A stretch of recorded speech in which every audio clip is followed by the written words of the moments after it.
I sure don't know what I'm doing here talking to you, except for, hey, I got a report that I want to get out. Crazy, busy today. I started the day off on the right track and began to be very productive.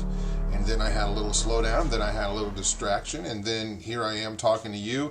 And folks, I'm getting ready to go down to speak to a group of people down at Coach Dave's Tactical Training, Spiritual Warfare Training this weekend, and I'm a little bit behind on my notes, but I did not want to wait to get this video out to you guys. So as some of you know, I was up in Cleveland the other day, and I went up there to see the Created Equal team and to find out what's going on, to report what's happening outside of the presidential debate. So a lot of times I see these things on TV and I see kind of craziness going on. I'm like, man, if I was closer, I would go to that.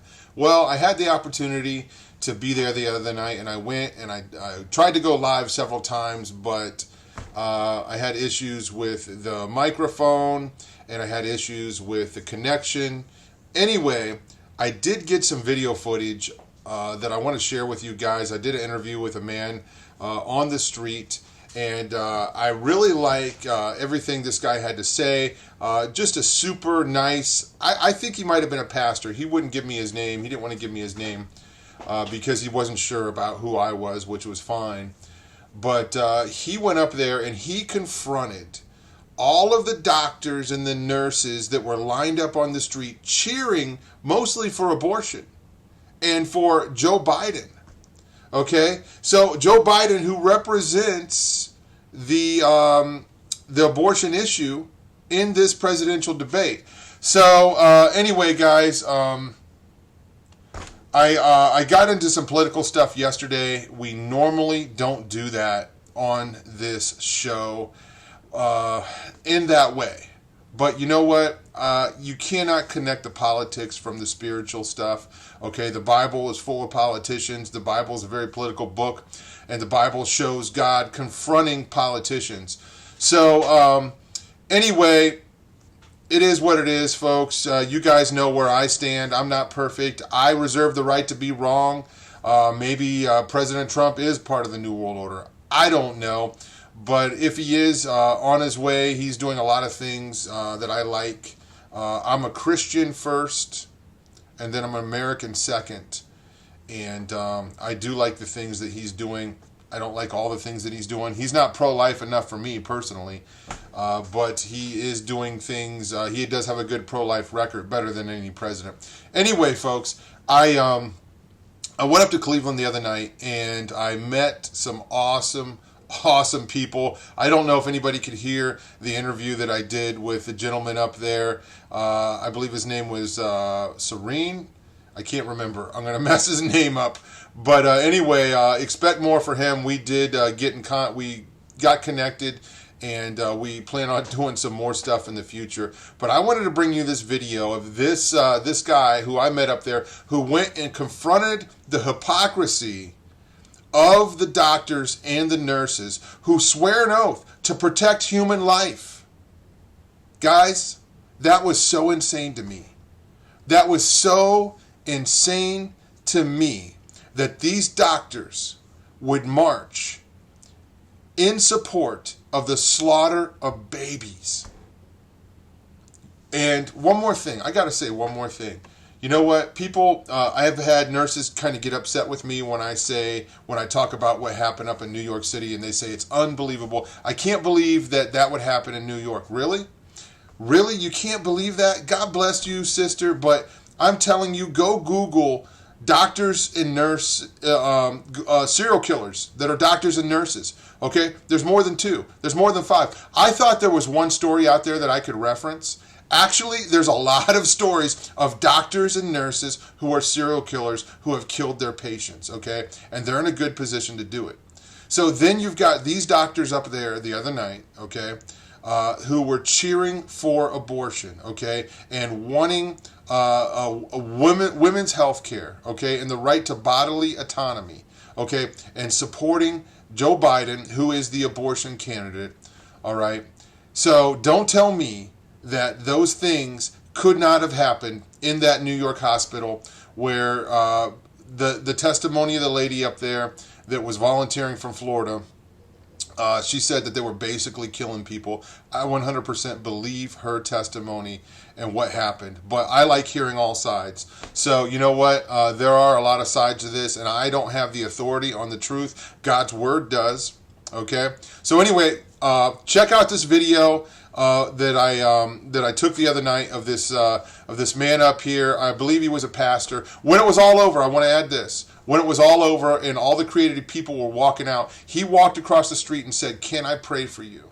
And then he told us the story of a baby that he was involved in saving at an abortion clinic like 15 years ago, and he's seen that child since. And he rescued a woman that was going in to kill her baby.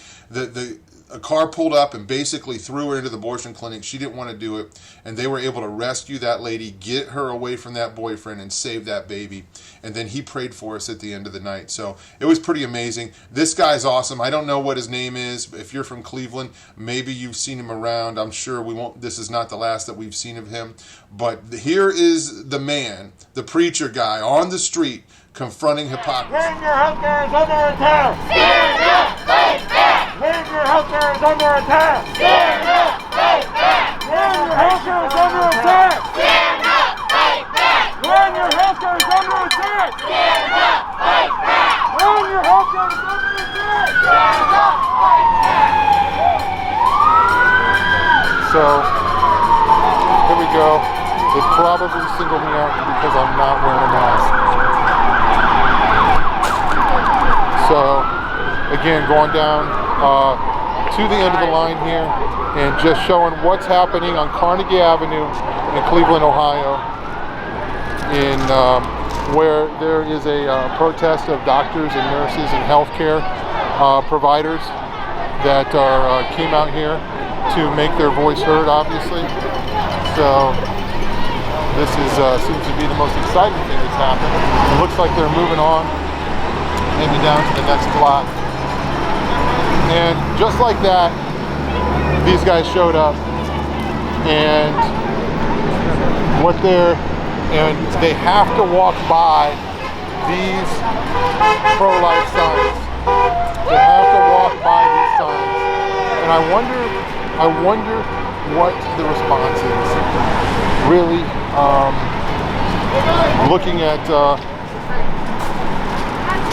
taking a look at these signs right here, and you see all of these people that are fighting for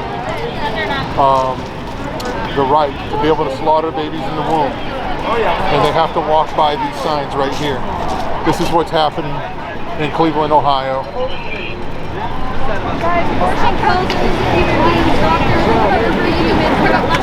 Yeah.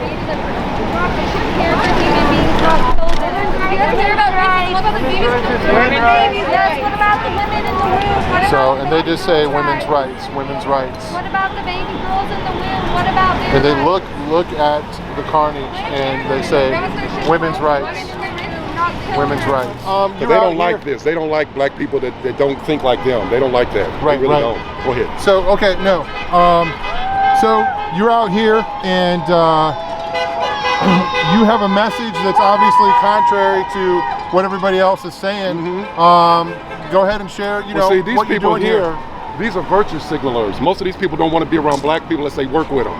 That's almost every one of these people there. They don't want to be around black people. If you check their addresses, you're gonna find out they live so far away from here, most of them, until it's not even funny. When they come into the clinic, they deal with black people. They deal with their co-workers. And then when it's over with, they go back to wherever their little enclave is, okay? I've talked to someone before and asked them, why don't you come down to our neighborhood and join our churches? You know, if you're a Christian, come join our churches and be part of our community. This stuff here means nothing. This doesn't cost anything. This is 39 cents for a marker and $2 for a sign. But the rubber meets the road when you come to live with us and are part of our community. You know what I mean? And that you will be part of the solution. Buy a house in our neighborhood. Don't buy a $250,000 house in Shaker. Come down in Glenville and buy a $60,000 house and fix it up. and become a part of the neighborhood so the kids can see people going to work every day and see what a person who's doing something is about. Come and work in the schools and in the community groups. But they don't do that. None of these people do that. I guarantee you not one of these people goes into a black church ever. Unless they're black. These people are not interested in black people. There's 3 black churches. There's Liberty Hill, right down here on 82nd and Euclid. Been there almost, that church has been there over 60 years. East Mount Zion is down on 100th Street. St. Andrews is on 40th and Cedar. These people don't ever darken the door of these churches. I'm just saying, the church in our neighborhood is what is the backbone. They don't want to be part of the backbone. They're gonna come out here to 7:30 tonight, and then they're gonna go back talking about, we love black people. Look what we did. We held up a sign, everybody. We did a job. We held up a sign because we love black people. That's how they act. I'm surprised they're not singing spirituals out here. I'm really not, because that's what Hillary do. But I'm just saying, I can guarantee you, I can walk down this line and ask every one of them to name 5 streets off St. Clair. They couldn't do it unless they're numbered streets. Because their interest is not in black people. This makes them feel good. Very good. Let me ask you about your sign. It says, I escaped the Democrat plantation. Okay. So, because to me, and a lot of black people are feeling the same way, we call it a plantation now. Because when you are on a plantation, the owner of the plantation gave you everything you needed. They gave you the house. She wants me to shut up. That's what they like. They don't like people talking. They gave you everything you needed. They gave you the food you needed. They gave you the house you needed, the cabin. They gave you the clothes on your back. And if you needed medical care, the slave master gave you that. That's what the Democrat Party has done to us. They've turned us into slaves. This is nothing but a change of slavery. If you go down the street and you see all the projects, they got fences all the way around the projects, like plantations used to have. like a zoo. Like a zoo. And we get down there, as long as we kept in the plantation, everything's okay. These people don't care about black people. They don't. They're just lying to themselves. You can tell because tomorrow they'll be back at their job.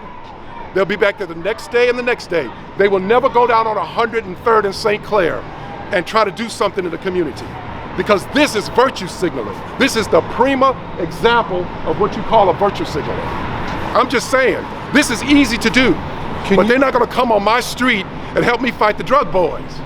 Because these people are virtue signalers. They don't care about black people. They're not coming in our neighborhood and help us with our problems. That's just a fact. I'm just saying, they know it's true. Every one of them know it's true. If I asked one of them, give me the name of 3 black churches, they couldn't do it. And like I said, the church is the most important thing in our neighborhood right now. It is.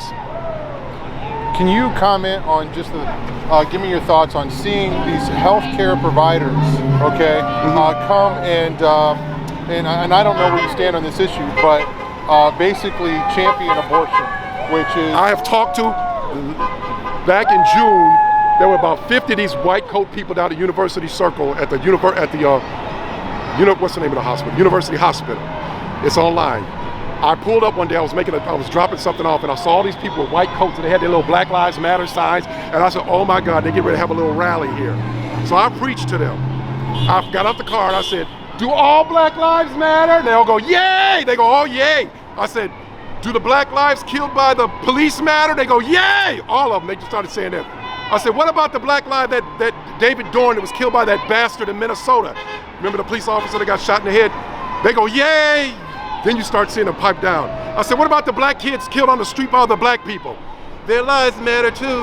I said, what about the black babies killed at that abortion clinic down on Shaker Boulevard every day? Not a word came out their mouth. And these are people that's supposed to protect life. I'm telling you, not a word. One of the girls, she was Indian. She had her little Black Lives Matter sign, and she flew out when she saw me talking. She was Indian. I told her, you need to get up, your mama to slap you in the face. She got on her knee with her sign. As soon as I finished talking about the abortion, she jumped up and ran back to the crowd. They had nothing to say about the babies that they're killing down here on Shaker Boulevard. Nothing, because they don't care. Those black lives don't matter. You see that sign that's been flying all over the city all day long? Unborn children's lives don't matter to these hypocrites. They're teaching us to kill our own children. Our next generation. I'm telling you, 20 million black unborn children have been killed by abortion. All right, Margaret Sanger was a racist, a eugenicist. She founded Planned Parenthood. That woman is a hero to every one of these people. Every one of them she's a hero to. She thought black people were human weeds. She thought retarded people were human weeds. She thought the deformed were human weeds. And she said the best thing a family can do, a large family, is to kill its children. That's what she said. Go on, fraud, turn around. It must be irritating you. You got so much to say. How many abortions have you had? How many abortions have you had? 3. See, she said 3. See? She said 3. See? Medical people, they don't care about these unborn children. They don't. They're teaching us to kill them. I doubt that at your age, sweetheart. But anyway, they're teaching us to kill our own unborn children. When they built the first abortion clinic in Cleveland, you know what happened? The Black Panthers burned it down. They burned it down. No, because it's turn around and hold your sign. No, we're gonna stand here because this is where I want to be. This is free speech, baby girl. I know y'all don't like it. See what I'm talking about? Okay, but they burned down the first abortion clinic in this city. When they built that abortion clinic, the Black Panthers burned it down because they knew what they were trying to do to us, and that's part of it. Okay, they have these special programs where they can give you money, help you out with your abortion and things like this. And the sad thing is, if even Jesse Jackson used to be pro-life. A lot of people don't know that. Yeah. He used to be pro-life. I know my stuff. Yeah. Okay. If we teach that it's okay to kill our unborn children, then there's no reason we're shooting. There's no thing that we're shooting 2-year-old babies in the street and nobody's upset. The most innocent human is the human that's in the womb. That's the most innocent human, and it's a human. Any doctor will tell you it's a human. They're lying if they tell you it's not a human. They know it's a human, but they start using other words to try to obfuscate the point. Okay? I'm just telling you.